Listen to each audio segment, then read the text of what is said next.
నమస్తే, welcome to YoYo TV. CM Revanth Reddy parliament ఎన్నికలపై full focus పెట్టారు. ఈసారి 12 స్థానాలకు పైగా గెలవాలని రేవంత్ రెడ్డి చూస్తున్నారు.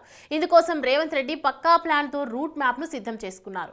ఇదే క్రమంలో కాంగ్రెస్ కోసం ఎంపీగా పోటీ చేసే అభ్యర్థుల సంఖ్య క్రమంగా పెరుగుతూ వస్తుంది.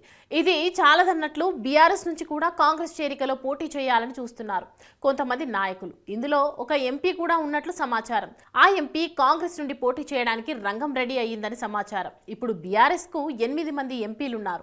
9 మంది గెలిచిన మొన్నటి అసెంబ్లీ ఎన్నికల్లో మెదక్ ఎంపీ కొత్త ప్రభాకర్ రెడ్డి దుబ్బాక నుండి ఎమ్మెల్యేగా గెలవడంతో రాజీనామా చేశారు. దాంతో బీఆర్ఎస్ ఎంపీల బలం 8కి తగ్గింది. ఇక విషయానికి వస్తే తొందరలో జరగబోయే పార్లమెంట్ ఎన్నికల్లో పోటీ దింపాల్సిన అభ్యర్థులపై కేసీఆర్ కసరత్తు మొదలుపెట్టారు. ఇప్పుడున్న ఎంపీలందరికీ టికెట్లు దాదాపు ఖాయమన్నట్లే పార్టీలో ప్రచారం జరుగుతోంది. ఎందుకంటే ఎంపీల్లో చాలా మంది పారిశ్రామికవేత్తలు, వ్యాపారస్తులే. అందుకనే వాళ్ళకి డబ్బుకు ఎలాంటి లోటు లేదు.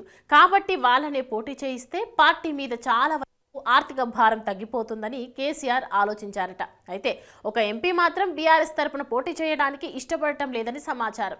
ఢిల్లీలోని కాంగ్రెస్ పెద్దలతో తనకున్న సన్నిహితంతో మాట్లాడారట. పార్టీలోకి వస్తే మళ్ళీ టికెట్ ఇస్తామని గ్యారంటీ వచ్చిందట. ప్రస్తుత పరిస్థితుల్లో బీఆర్ఎస్ తరపున పోటీ చేస్తే గెలిచేది కష్టమని అర్థమవడంతో సదరు ఎంపీ కూడా తొందరలో కాంగ్రెస్లో చేరి మళ్ళీ పోటీ చేయాలని డిసైడ్ అయ్యారట.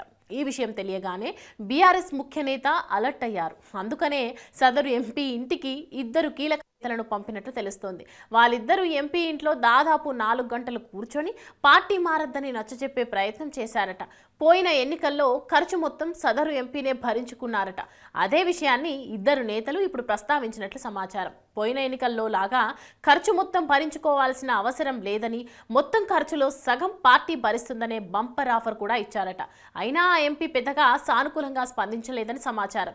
ఇంతకీ ఆ ఎంపీ ఎవరు? ఎంపీ ఇంటికి వెళ్ళినా మాట్లాడిన 2 కీలక నేతలు ఎవరనేది తెలియాలంటే కొద్ది రోజులు వెయిట్ చేయాల్సిందే.